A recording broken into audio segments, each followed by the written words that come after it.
Hi everyone, Justine Brooks-Froker here, and I'm here with Therapy Thursday, and it's week 3 of my boundary series. At this point, I don't really know how many weeks this is going to last. Just kind of winging it, that's my style.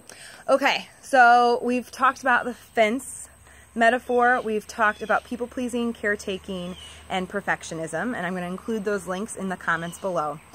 Today I want to talk about my metaphor that I write about in Ever Upward called the empty well. So here's the deal. Sometimes your loved ones just won't have what you need. And this sucks.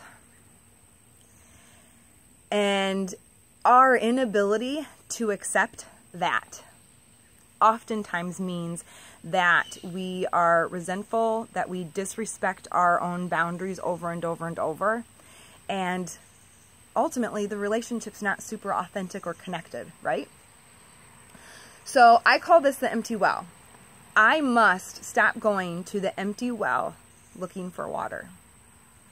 If I keep going to that well looking for water, expecting something that my loved one doesn't have to give, that's on me. I'm the one going to be hurt by that. I'm the one disappointed by that. And that responsibility also lies on me because I keep going to an empty well looking for water. But here's the deal.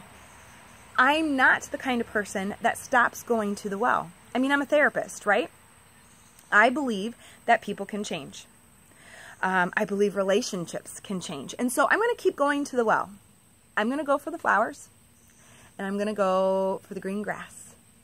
And I'm going to go for the bits and pieces that my loved one is able to give me. And I'm not going to go expecting there to be water. If there is one day, I will rejoice and be so grateful. I'm not even going to question it.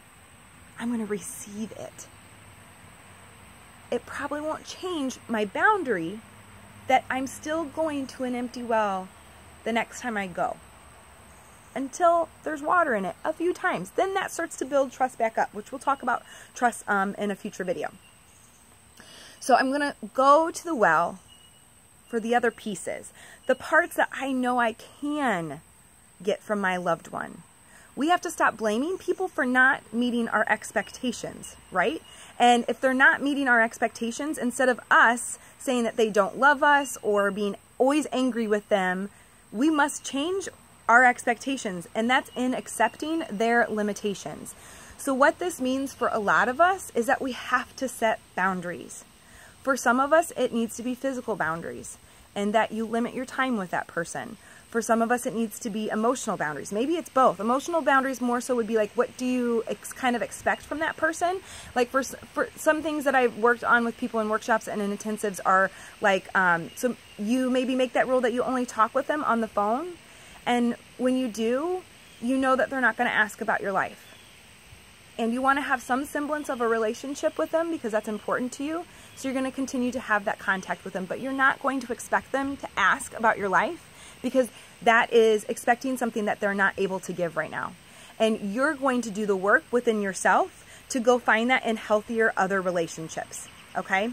Which that brings us to barriers of setting boundaries, which we'll talk about maybe next week.